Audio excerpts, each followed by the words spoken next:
Hello, my name is Yoonchan Lee, and I'm a gastroenterologist at Asan Medical Center in Seoul, South Korea. And today I'm pleased to discuss our article recently published in GIE about the US-guided renal cyst ablation. So simple renal cysts are very common, especially in people over 50, and most of them are benign and asymptomatic, which means they usually don't require any treatment.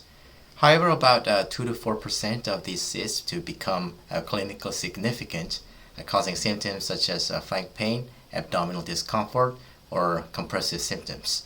Recent studies have also suggested that renal cysts may be associated with hypertension or even a reduced kidney function. In our series, we also treated one patient because cyst compression seemed to be causing creatinine elevation. So what this tells us that treatment is sometimes necessary.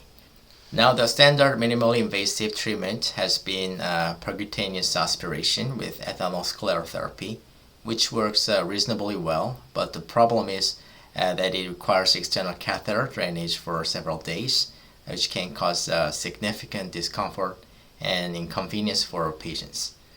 As interventional endosonographers, we frequently visualize the kidney during US examination, especially the left kidney, which is easily seen through the stomach.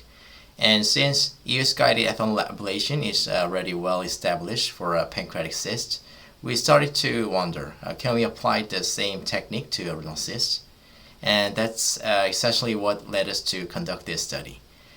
So we conducted a single-center pilot study enrolling patients with symptomatic simple renal cysts that were classified as Bosniak Category 1.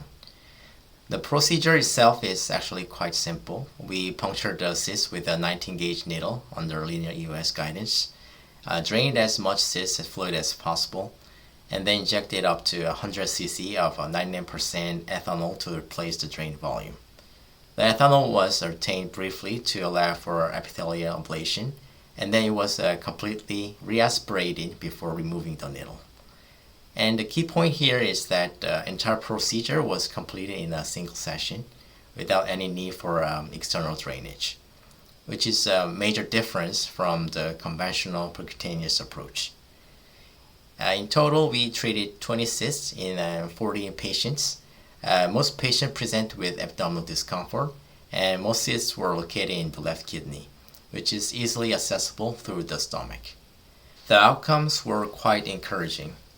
Technical success was achieved in all cases, and the median cyst volume was reduced by 96%. In terms of treatment response, we defined complete resolution as more than a 95% reduction in cyst volume, and this was achieved in about 65% of the cysts. Another 30% showed partial resolution, and only one cyst showed a persistent volume. Overall, these results are quite comparable to what has been reported with percutaneous therapy. Now, in terms of safety, there were no major adverse events at all.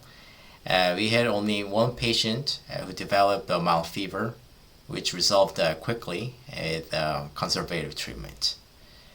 And importantly, we observed no recurrence in any of the cysts that achieved complete resolution during median follow-up up to about 16 months.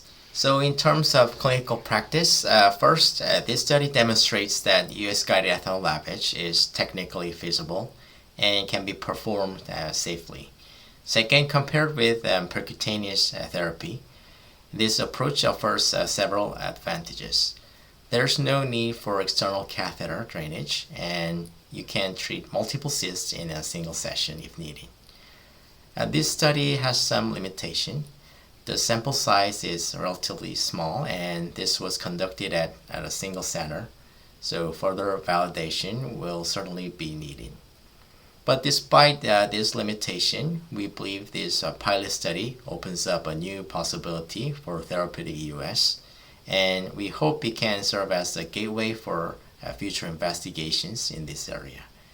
So in conclusion, our study provides that we believe is the first clinical evidence that US-guided ethanol lavage is a feasible, safe, and effective treatment option for symptomatic simple renal cysts. With high technical success and substantial volume reduction, and an excellent safety profile. And we think this approach has the potential to become a valuable, minimally invasive option. We hope this work helps to expand the therapeutic horizon of US and encourages further exploration in this exciting new area. Thank you very much for your attention, and thank you to Gastrointestinal Endoscopy for the opportunity to share our work.